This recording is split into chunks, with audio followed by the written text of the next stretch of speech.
দিনের বেলায় নারায়ণগঞ্জের যত হোটেল, রেস্তোরাঁ এবং সিনেমা হল আছে সেগুলো বন্ধ রাখতে হবে। কোরআনকে চর্চা করব এবং কোরআনের ভিত্তিতে একটি রাষ্ট্র কায়েম করব। বাজার কমিটির সদস্য রয়েছেন, আমরা সবাই মিলে সেই সিন্ডিকেটের ব্যবসায়ীদের বিরুদ্ধে প্রতিরোধ করে তুলব।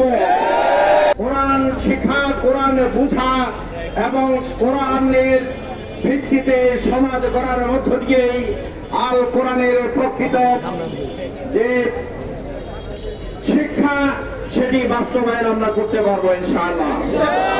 এই জন্য মাহে রমজানের পবিত্রতা রক্ষার জন্য আমরা সবাই মিলে সম্মিলিতভাবে আমরা সবাই চেষ্টা করবো ইনশাআল্লাহ।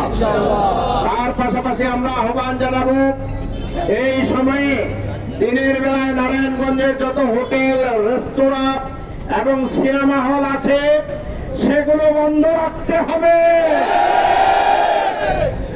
কোন ভাই, কোন ব্যবসায়ী এমন কোন কাজ করবেন না যেটি মুসলমানদের ঈমান আকীদার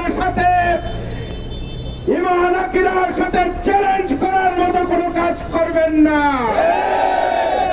সম্মানিত নারায়ণগঞ্জবাসী, আমরা কোরআনকে ভালোবাসি, আমরা কোরআনকে চর্চা করি এবং কোরআনের ভিত্তিতে জামাত ইসলামী এবং বাংলাদেশের সিংহভাগ মানুষ কোরআনের সমাজ চায় কিনা?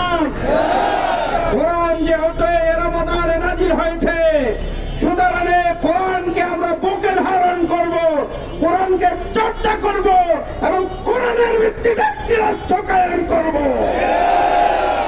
দ্বিতীয় বিষয় হচ্ছে, আমরা বিশেষ ব্যবসায়ী গোষ্ঠী, অসাধু ব্যবসায়ীদেরকে আমরা দেখতে পাই মাহে রমজান আসলে নিত্য প্রয়োজনীয় দ্রব্য মূল্যের দাম বাড়িয়ে দেয়।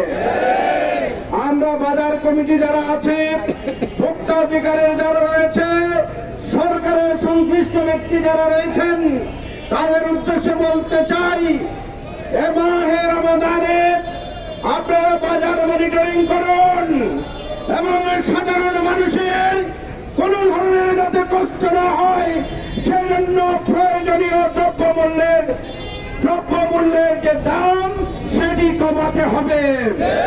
বর্তমান বাজারের যারা মুসল্লি রয়েছেন, বাজার কমিটির সদস্য রয়েছেন, আমরা সবাই মিলে সেই সিন্ডিকেটের ব্যবসায়ীদের বিরুদ্ধে প্রতিরোধ করে তুলব। আজকের এই মিছিলে আমরা মাহে রমজানকে স্বাগত জানিয়ে সমস্ত অশ্লীলতা বেহায়াপনা রোধ করে আমরা শান্তি এবং শৃঙ্খলার একটি নারায়ণগঞ্জ আমরা গড়ে তুলতে চাই। আমরা ইদানিং দেখতে পাচ্ছি মোড়ে মোড়ে রাতে সকালে ছিনতাইকারীর উপদ্রব বেড়ে গিয়েছে। কেন এখনো পর্যন্ত ছিনতাইকারীদের উপদ্রব এখনো পর্যন্ত কমছে না? আমরা প্রশাসনের কাছে জানতে চাই। আমরা অনেক আশ্বাস শুনেছি, এখন আর কোন আশ্বাস আমরা দেখতে চাই না।